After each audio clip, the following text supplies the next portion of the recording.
Hello, everyone. Welcome to another episode of Sephardic U Presents. I'm your host, Nathaniel Poole, and today we're diving into one of the most fascinating and unexpected parashot in the Torah, Parashat Yitro. And here's something that might surprise you. Yitro, Jethro, is the only non-Jew in the Torah to have a parasha named after him. That's right. Despite not being an Israelite, Yithro's role in the life of Jewish people was so significant that the Torah honored him in this way. So, what makes Yithro so special, and what can we learn from his actions? Well, Well, we'll unpack that today with my co-host Sam Bendayan and our amazing Sephardic U family here. Sam? So yeah, there's a interesting note regarding this. So last week's parasha finished with Amalek attacking Israel, That's right.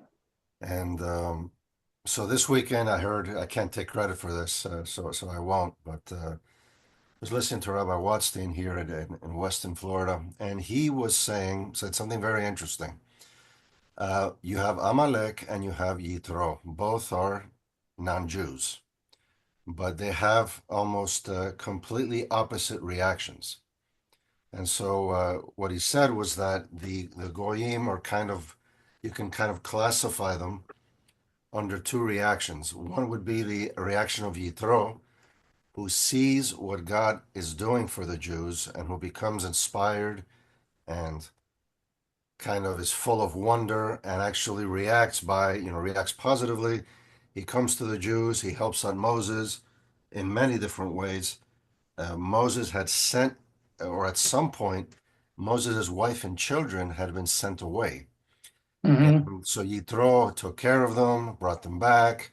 So kind of, helped to reunite the family, gave Moses some advice, some leadership advice. Yitro obviously was the leader of Midian, and so he was familiar with the problems of leaders. Well, So that's that's a perfect segue into Yithro's character, and I think it's very important. Like you said, he was a priest of Midian, and we first meet him in Exodus 18. And what stands out to me is that he's this non-Jewish figure who becomes one of the most important advisors to Moshe. we didn't meet him in we didn't first meet him in Exodus 18. He right. he showed up earlier when Moses got married Oh, to when he Zipporah. got married, you're right. Right. You're absolutely right, James. Yeah, and there's also something very interesting about Here Yitro. he's on the stage. Right. There's Yeah. something interesting and mysterious about him, which is that there is another name given to him elsewhere in the Torah. I'm not exactly sure where. I think it was before this, though. It says that his name was Reuel, right? And so some say that Yitro was kind of a title and not exactly his real name being Reuel. And Reuel, if you look at the Hebrew, it's the one who saw God, Zipporah. right? Reuel is the one who sees God, and so this is the sort of the defining characteristic of Yitro, where he was kind of worshiping other gods, and then he saw the God of Israel, and he became convinced that he was the true God. And so Mm-hmm. you contrast this with what Amalek does. Amalek is a nation that right after the Jews leave Egypt, after the 10 plagues and the splitting of the sea, and they took down the most powerful empire in the world, what people who would be dumb enough or brave enough or whatever to attack the Jews at that point? I mean, Egypt's just been destroyed. And yet Amalek comes in and attacks them. And so we see this kind of mindless fanaticism, like completely just full of hatred to the point where they can't even reason, and they come and attack the Jews, right? And that should sound real familiar to all of us, right? So Mm. these are like the two different aspects that we see from the Goyim. So I thought that was a really interesting. Well, he's not just an outsider. He's someone who recognizes the greatness of God through what he hears of these miracles with the Israelites. And it's a beautiful reminder that wisdom comes from all kinds of people, even those who we might not expect. And as a Sephardic community, I think it's an especially important message for us today, where we're known for having always had interactions with different cultures. And Yitro shows us that spiritual insight is universal, and anyone can come to recognize the truth wherever they come from. That's right. That is correct. I would like to make a little correction. You said at the beginning that Yitro is the only non-Israelite mentioned in the Torah. We have Balak, another parasha. Oh, that's Right. true. Yeah. That is true, actually. Yeah. And we have another. And isn't Balak the character. king of Midian, where Yitro is No, from? Moab. No, Balak is the king of Moab. Right, but he's definitely, that's right. That is another parasha named That after, is. Yes. after a non-Jew. Yeah. Very interesting. Another aspect of the parasha Yitro, what is amazing is that there is going to be a covenant, which is something revolutionary again in the Torah, because in all the Near East civilization, the covenant was always between the king and the vassals, between a powerful man and his servants. This is the first time in history that there is going to be a covenant between God and man. What it is doing, it is also bringing man, it is almost a democratization of the covenant. Man is no longer a subject, he becomes a very important person. He is addressed in the second person. The covenant is very personal. It is addressed to every individual to show that that man is made in the image of God and therefore deserves complete respect. He is no longer a vassal. He is no longer a serf. He is no longer a chattel. Right, he's a He partner. is a human being made at the image of God, already invaded with sanctity.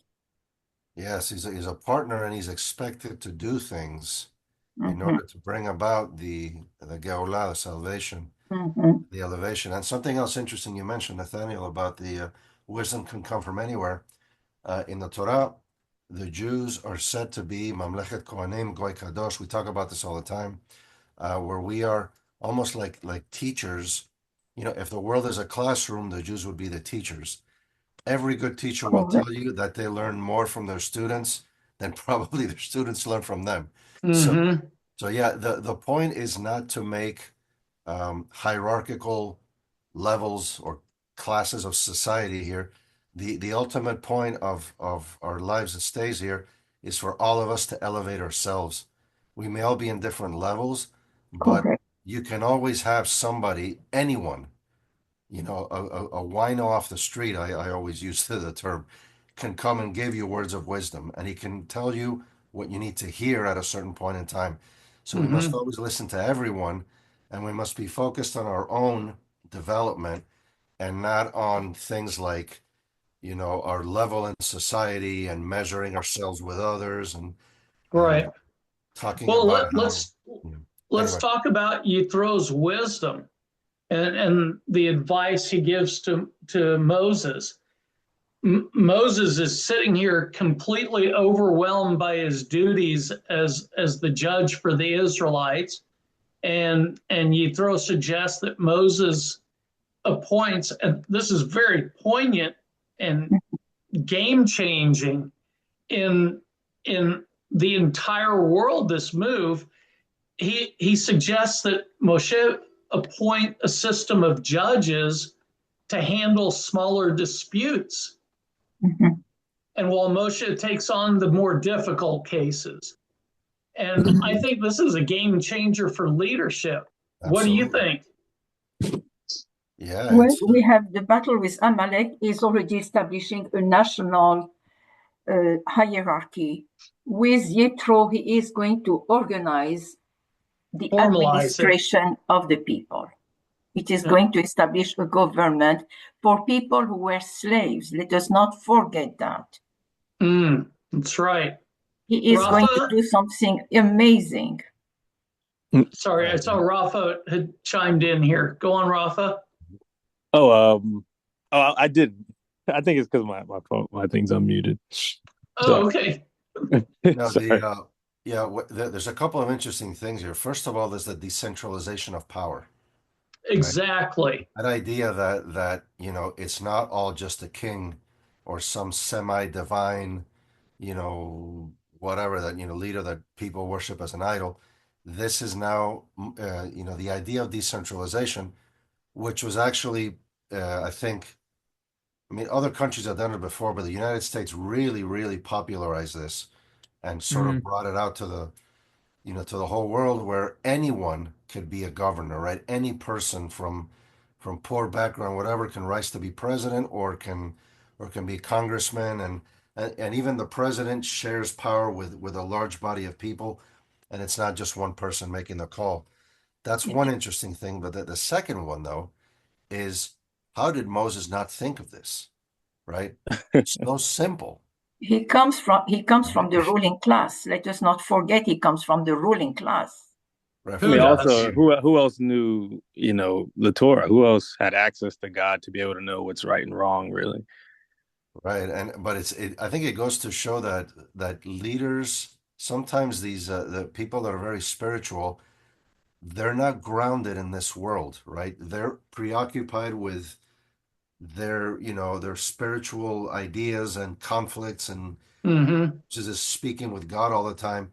And so he's actually not thinking of the practical reality on the ground. His mental focus is elsewhere. And so he misses simple things like this. And so you have other people around him that can help and say, hey, look, I know you're you're a holy man and wise and everything, but look, you're totally missing this. Right. And so, other people can You're contribute. burning yourself out. Exactly. Yeah, he's overwhelmed. I think simple. this is also a great lesson in leadership. For those of you in business, it's a great lesson in leadership, because we all know that leadership isn't about doing everything by yourself. It's about building a strong team and trusting others to carry the load. Right. And Moses takes Yitro's advice. That's right. How many, I mean, I don't know about you guys, but I've heard a lot of people, become kind of very haughty and arrogant when they're in their religion, and they say, oh, a person from another religion is going to come and advise some rabbi or some priest or whatever what to do. Are you kidding me? This is ridiculous. Well, here we go. We have the holiest man in all of history. That's great Taking respect for a advice. father-in-law too. Yeah, right. Just taking advice from somebody who's not Jewish, because he was right, because it doesn't matter who the other person is. What matters is the advice. It Right? shows And also his great humility right, to absolutely. accept that, to be corrected. That's amazing. He is a prince, and now he has lived with Minyan for 40 years, with Yetro for 40 years, so they know each other very well. It shows also the intimacy of their relationship. Do we know how old Yitro is in this? I don't think that's ever No, mentioned. we do not know. But do we know that he's older than Moses? It may very well be, not necessarily, but it may very well be, which is a very good observation. Why do you ask that, Mia? Well, because taking advice from our elders, if it may be easier than someone younger than us. Good point. And well, yes, his father-in-law would be older than him. I mean, not necessarily. Look at the ages they're living to and who they're marrying. Yeah. There's huge discrepancy in the ages. Right. Yeah. I mean, I remember the story of Arambam. He marries his student's daughter, and he's older than his student, Yes. Yeah, it's We don't, I don't believe Zephyrah's age is mentioned either. So we don't know how much older Moses is than Zephyrah. Sure, If but he's she had to be of childbearing age childbearing age. because Right. Well, She's a Sarah gave birth shepherdess. at 90. Right, but we know that Moses came back to Egypt when he was around 80 years old. Hmm. Right, so I don't know. It's highly likely that Zephyrah was younger than him, but we don't really know. You know, this is very much the so Sephardi DNA I, to respect the rabbis, the communal leaders were always expected to listen and engage with their broader community. And Well, you sorry? no, go ahead. I'm sorry. No, I was going to so say, they consult, they collaborate with others, and not just making decisions alone. There was a story in the Talmud. There is a story of a very old sage, a great sage who was renowned, highly respected, and he will always stand up and always salute first a beggar. And his students ask him, "Why do you do such a thing? You have white hair, you are renowned, you are versed in Torah. Why?" He's not even a Jewish man, he's a beggar. You don't know him. He said, "I respect his old age and his hoary hair. It does not matter who he is. I respect his age." Beautiful.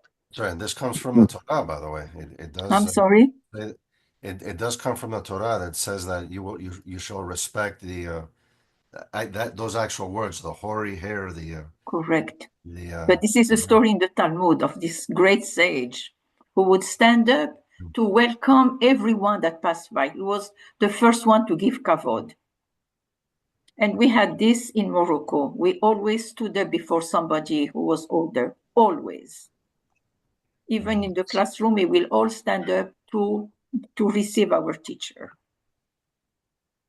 Yeah. so We have a question posed by Alex, and he asks, was Yitro a pagan priest at first? The text mentions he was a priest of Midian, a descendant of Avraham. Could Right. the Midianites and their priests have preserved some knowledge of Avraham's faith and standards? That's what the commentary says, that he was impressed. If he had a notion of a monotheist God, a monotheist, because he said, "I now know that God is Hashem." He acknowledges, so he unconsciously or perhaps subconsciously knew that from his teaching from Abraham Abinu, because he was a son. He was a son from Keturah. Yeah, Midian. so Yeah, but on at the this point, subject of Jethro's relationship with God, the the traditional reason presented that Balaam was given the power of prophecy Mhm, is that the Gentiles had to have a prophet of their own. mhm. So why not Yithro? Exactly. Why not a wise and holy man like Yithro? Why Balaam? He seems like a bit of a douche, to say it lightly. I mean, well, Yitro did not have the power of prophecy. These things are a mystery. We don't know. Correct. I guess you're kind of asking, the question of why is life unfair in a way? And it's such a question is very difficult for us to ask because we only see a very small portion of history. We don't know what's happened before, and we don't know what our predecessors did before. And of course, our lives are built upon hundreds of generations that came before us. So all of a sudden, we might get punished with something, and we might say, "Oh, but I'm a good man. Why do I get punished with this?" Well, you don't know what came before you. And so you may have been called to repair some great ancient evil that one of your predecessors did, and so you get punished. All Yeah. these things are possibilities, and so it just serves to state that our vision is very myopic. We see very little, and so we need to be careful when we sort of Sammy had a good insight. Sammy, you want to share? Yeah, essentially, when you say Yitro is not a prophet, not according to the Jews, but according to the Druze, the Druzim, he is a prophet, right? He's at the center of their religion. He's also mentioned in the Quran many times, although I'm not a Quran scholar or anything like that. But you could, that's interesting. You could kind of derive how he came about to, and I went back to read the beginning of the passages when he tells Moses, you should organize yourself like that. He's not saying it in a way that he's criticizing Moses. He's very careful in the words that he chooses. And we're reading the English translation. I'm not good enough to read the Hebrew translation, but it would be interesting to have somebody who understands Hebrew well to read that part. He is very different. He's very polite. Exactly. And he's very, very polite with his interactions with him. Yeah, because with Moses, I read it in Hebrew. Yeah. I wanted to add something. In the book of Numbers, when God warns Israel against idolatry, he accepts that there are some people who will worship the sun, the moon, and the constellations. He accepts that. The importance in the Torah is justice and kindness. And the moment that Yitro is a just man and a righteous man, I valid. Because Moshe Rabbeinu would not have stood by a man who was a pagan, somebody who had no moral compass. Mm-hmm. More important to God is not only to believe in him, but to be righteous, to do good. And that is the most important message of the whole Torah. Right, to love kindness and practice justice. This is how you love God. So it does not matter if Yitro was an Israelite or a pagan or not. The moment he was valid in the eyes of Moshe Rabbeinu speaks highly of his moral character. Right, and this is in a stark contrast to many of the religious leaders that have been disgraced throughout history, that they come out and make a great public show of their faith, and they use nice words and everything, and then in the dark corners of their life they do all kinds of abominations. This is the exact opposite of the way things should be. If somebody says they believe in something, okay, they believe in something, but who are you? How do you act? Is extremely important. And if you don't believe in exactly the right thing, you can learn, you can correct yourself later. But if at least you're doing good actions in this world and you're contributing. Yes, there is a parasha Shoftim, the judges. Justice you shall pursue. This is very important. It is one of the three pillars of the Torah. Yeah. Justice, Rafa? compassion, and good deeds. You were saying something, Rafa? I said tzedek tirdof.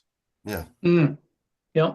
Well, let's talk along those lines. Let's talk about something else that stands out in Yithro's character, his hospitality. Correct. Because before giving Moshe any advice, what did he do?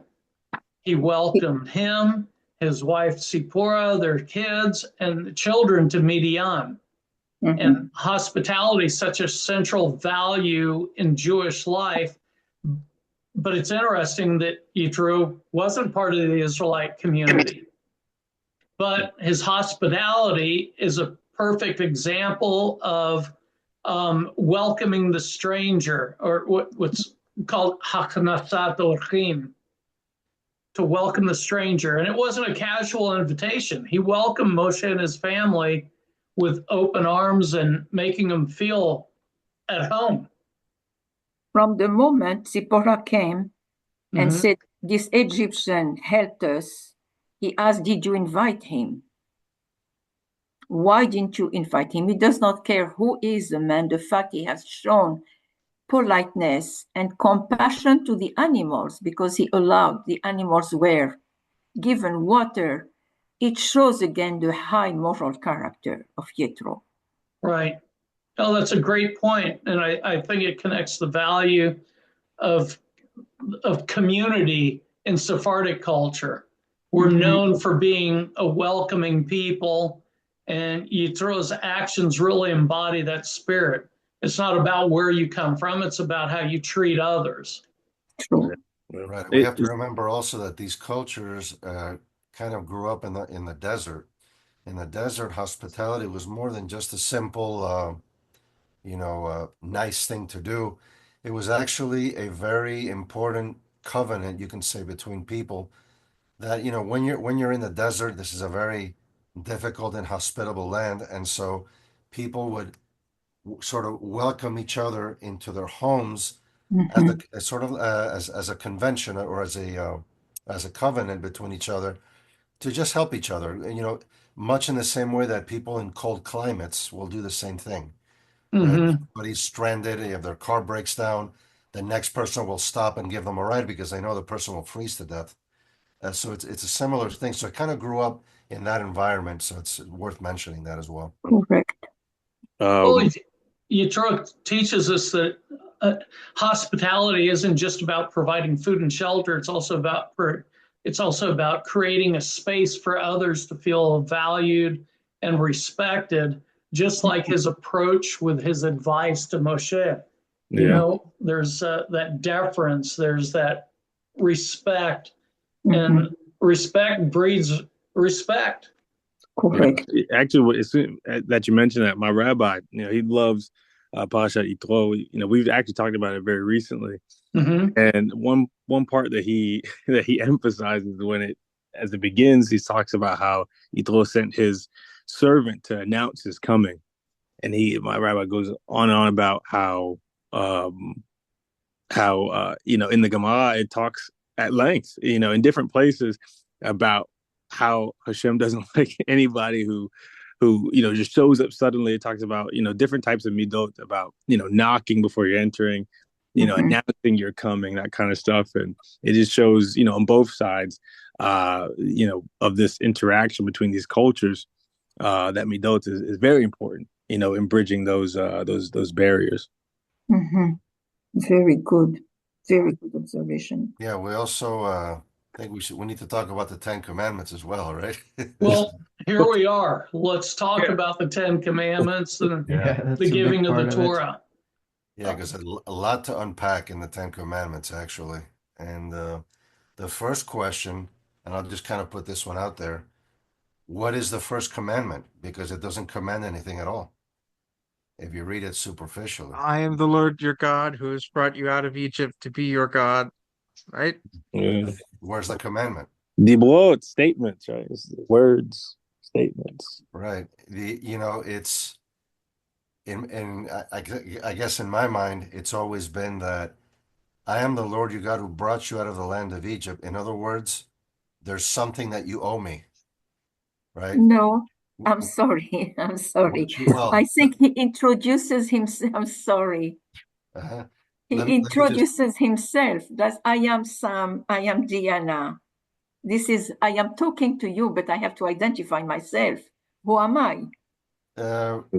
Correct. But I guess in doing that, there's an implicit thing, which is I brought you out of the land of Egypt. I'm the one who brought you out of the land of Egypt. But what does that mean?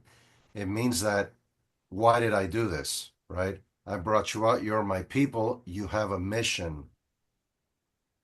And this, to me, the first commandment is sort of roping all that together as if to say, don't go around thinking that you're just like everyone else, right?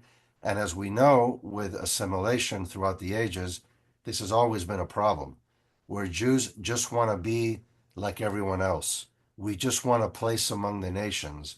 This type of thinking, to me, is sort of rejected by the first commandment. And it sort of establishes that relationship. So that's what I meant. Maybe I said the wrong words. I want to bring in Maimonides here. Maimonides says, I am the Lord your God is commanding us to know that there is a God. I believe it is an answer to the first mission of Moshe Rabbeinu when he asked, what am I going to tell the people? How will they know that I am speaking in your name? And he said, Asher Ehyeh Asher Ehyeh. And this is the answer. You were asking who I am. I am telling you who I am. I am the one who brought you. This is an answer for the first mission of Moshe Rabbeinu. He said, what will the people say? Will you trust me? In whose name? How are they going to believe me that I came in your name? And I think this is an answer to the people. I am the Lord who brought you. Yeah. This is the answer to Asher Ehyeh Asher Ehyeh. Yeah. Later they will say, you, Moses, you took us out from Egypt. True. And here God, he said, I am the one. That's right. That's correct. And also what James said is very interesting. It's an implication that there is a God, right? The statement implies that there is a God. That's the first thing you can draw from it. And then it gets more specific. So, yeah. Well, it's amazing, Yitro. He's indirectly involved in the delivering of the Ten Commandments, yet his guidance helped Moshe get the people organized so they could receive it. True. True. It was a framework to the revelation. Wouldn't it be so much nicer if that's how all religions got along and respected each other in this world? Everybody has a part to play in this. You know, obviously, that's what God thinks because he created all of us and put us here. True. Right? So that's another implication there. Why did he put us here? You know, is it for people to think that you should kill the other guy, or maybe there's something more to it, right? Yeah. So absolutely, but also I wanted to move on to the second commandment, which a lot of people think that the Ten Commandments are very basic laws that most people observe. The reality is most people do not observe them. The most basic requirements, I believe most people don't observe. And the second commandment is an example of this. When it says you shall have no other gods before me, it doesn't simply refer to a classic idol that, like a piece of stone that you worship. Mm-hmm. Dollar bills are included in this. Mm-hmm. Okay, because if you think about what money is something that humans invented. It is our own creation. And yet how many of us live our lives and expend more energy on earning money than anything else? How many of us go to sleep at night, and I include myself in this, by the way. How many of us go to sleep at night worried because we don't have enough money, right? Because there's not enough money in the bank. We haven't saved enough. There's things we need and we can't pay for them. How many of us do this? How many people sell their souls or do things that are bad, for the purpose of money? This is all idol worship. If you have anything in your mind that is ahead of your priority with Hashem, this is a violation of the second commandment. Well, an appropriate observation given this is Super Bowl Sunday. And you see the contracts and the idolization of a lot of these players, though. Listen, I know the Chiefs are a step above, so they've got an exclusion there. But joking aside, I mean, what have we done with athletes, with musicians, we've taken the wrong idols. We've messed up our priorities. Substitute them. I think, right, we have to ask why, right? Why are they paid so much? What service are they providing to who? Money. And to me, the answer is the service is entertainment. Which is another form of mind control. So this is. I thought you were going to go 1 week without the mind control. Can't do it, Nathaniel. You know how I am. Well, listen, this is we do have to wrap up. We're getting close on time, so whoever wants to continue the conversation can do so. But I want to wrap up some final thoughts on Yithro's legacy, since this is dedicated to him. And so what do we take away from Parashat Yitro? I think there's a lot to learn from him. There's leadership, hospitality, wisdom, and his role in the Torah isn't just about giving him being a good advisor to Moshe.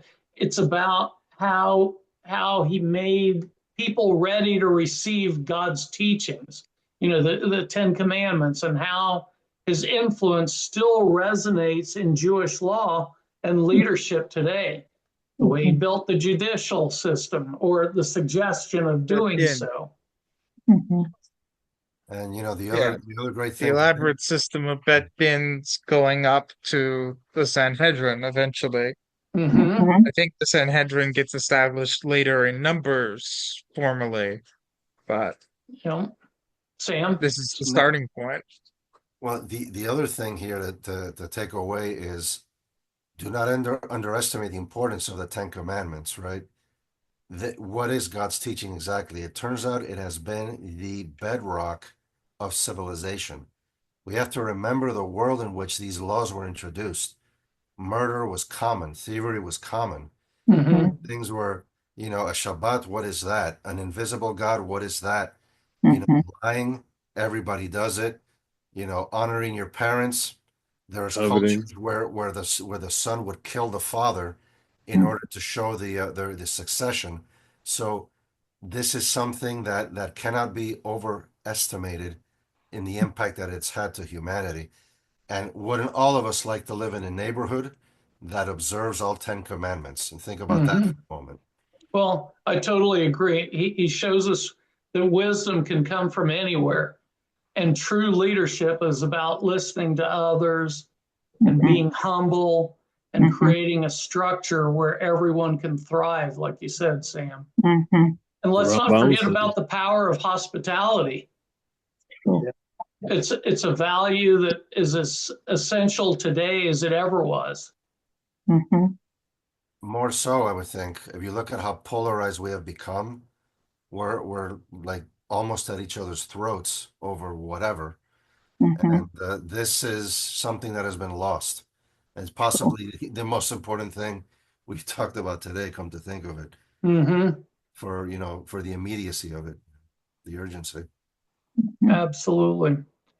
Well, as we wrap up, I want to say thank you to all of our amazing Sephardic U community members for being part of today's conversation. And your insights have been invaluable. And thank you to our listeners for joining us. And if you enjoyed today's episode, don't forget to subscribe, like, and share the podcast. And we'll be back next week with another exciting episode.